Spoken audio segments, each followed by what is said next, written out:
सावळी चित्रसमीक्षा.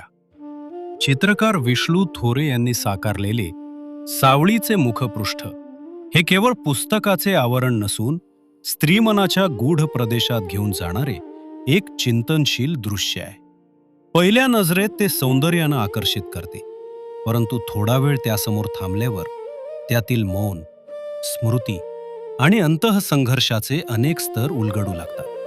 चित्ररचनेचा केंद्रबिंदू असलेला स्त्रीचा अर्धवळलेला चेहरा अत्यंत संयमानं रेखाटलेला आहे. तिची मिटती पापणी, किंचित झुकलेली मान आणि ओठांवरील निशब्द भाव यांमधून एक खोल अंतर्मुखता व्यक्त होते.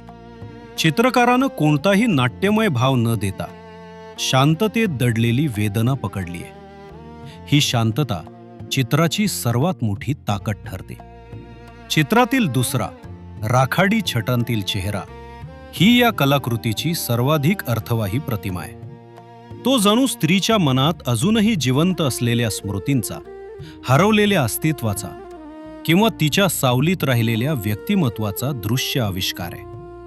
त्यामुळे चित्र वास्तव आणि स्मृती, वर्तमान आणि भूतकाळ, शरीर आणि आत्मा यांमधील सूक्ष्म संवाद घडवते.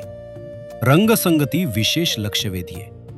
तपकिरी, करडे, काळे आणि मातीच्या रंगांच्या संयोजनामुळे चित्रात पृथ्वीचा गंध जाणवतो. ही रंगयोजना केवळ सजावटीसाठी नाही, ती चित्राच्या भावविश्वाचा अविभाज्य भाग आहे. या संयत रंगांमुळे चित्रातील स्त्रीचे मौन अधिक गडद आणि परिणामकारक वाटते. रेषांकन हा या चित्राचा आत्मा आहे.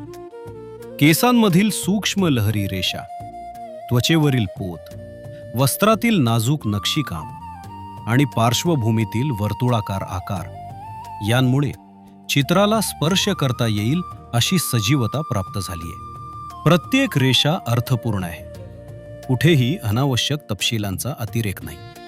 चित्राची रचना अत्यंत संतुलित आहे. मोठ्या चेहऱ्याची उभी मांडणी आणि त्याखालील लहान सावलीवत चेहरा यांमुळे दृश्यात उंची आणि खोली दोन्ही निर्माण होतात.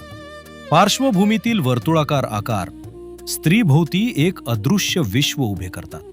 त्यामुळे पाहणाऱ्याची नजर एका बिंदूवर न थांबता संपूर्ण चित्रभर प्रवास करत राहते.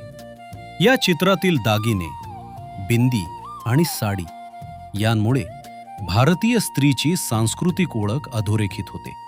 मात्र चित्रकारानं त्या अलंकारांचा वापर बाह्य शोभेसाठी केलेला नाही.